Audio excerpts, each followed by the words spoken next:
On this week's show, we travel to Paris for the Summit of Conscience for the Climate. Then we climb up Monacoscope to see Baby and Nepal, the elephants saved by Princess Stephanie. And we finish with sport at the Davis Cup and the Hercules Athletics meeting. We start with the Summit of Conscience for the Climate, which took place in Paris, bringing together many political, artistic and religious personalities from around the world. Prince Albert II, François Hollande, His Holiness Bartholomew I and Kofi Annan were all present at this summit, organised by Nicolas Hulot. According to him, this is a good way to benefit from the wisdom of the whole world. The only thing we are missing now is the collective will and intelligence. And it's that message that all moral, spiritual and sometimes religious authorities, there aren't just religions here, even if there is a fantastic range of them, they should pass on to the politicians in Paris. You cannot fail, you can't be small, you have to be big. Mandela used to say, making yourself smaller doesn't help the world. Well, we should make ourselves big, and that is the message that all the religions, the moral authorities, the Nobel Prize winners, former heads of state are currently passing on to the politicians.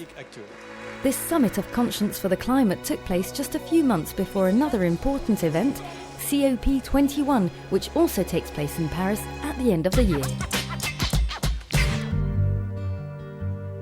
Baby and Nepal have been living on the Monacoscope for 2 years now.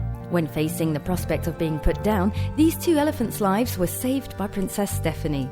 Since then, they have been living peacefully at this site that was especially constructed for them. Looked after and pampered, they are now two completely different, healthy elephants.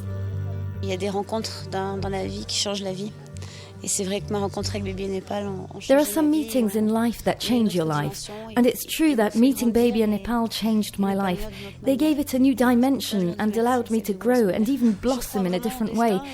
That's why I say thank you to those two big lumps. I believe in destiny and that things happened for a reason, and it was the perfect time in my life to have taken on Baby and Nepal. And it's true that over the last couple of years we've learned to trust each other, to grow together and evolve together. It's only the beginning of a long and beautiful story. Et donc c'est que le début d'une longue et belle histoire. Baby and Nepal's future is looking bright, but to help them enjoy a well-deserved retirement, a collection is being made to raise the funds necessary for their maintenance. You'll find more information at www.association-baby-nepal.com.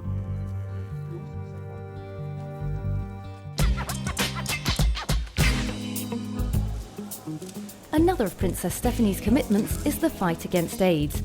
The princely family gathered around the princess to pay tribute to her unfailing commitment. The gala evening, organised in the Sporting, is essential to ensure the association runs on a daily basis. It also helps develop projects. L'argent ira directement à l'accompagnement des personnes vivant avec le VIH. The money will be used directly to help those living with AIDS, be it here in Monaco with well-being operations or at the Maison de Vie in Carpentras, which is financed by Fight AIDS Monaco. We have other operations to support those suffering from AIDS in developing countries. Then we also work on prevention with operations such as Test in the City, billboards and prevention in places such as schools. D'affichage et la prévention après dans les lieux comme les établissements scolaires.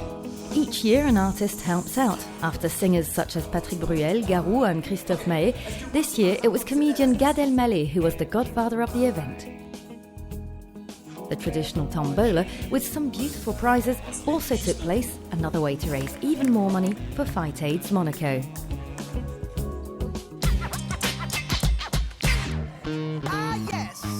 We end with some sport. Monaco remains in Group 2 of the Europe-Africa zone in the Davis Cup. The Monegasques played brilliantly against Morocco, beating them 3-1 on the Monte Carlo Country Club clay courts.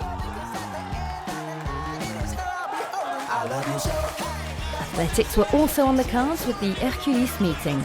There were great results, including 8 world best performances of the year, 6 meeting records and, more importantly, 1 world record. Dibaba beat the 1500-metre world record, a record that had not been broken for 20 years. Asbel Kiprop also came close at just 0.69 of a second slower than Hicham Helgarouge's 17-year-old record. Renaud Lavillenie won the Diamond League with a jump at 5m92 on his first try too. He failed at 6m02. Many records were set at the Hercules meeting, which will hopefully once again be voted best meeting of the year. It's time to go, we're off in August, but we look forward to seeing you again in September. Enjoy your summer.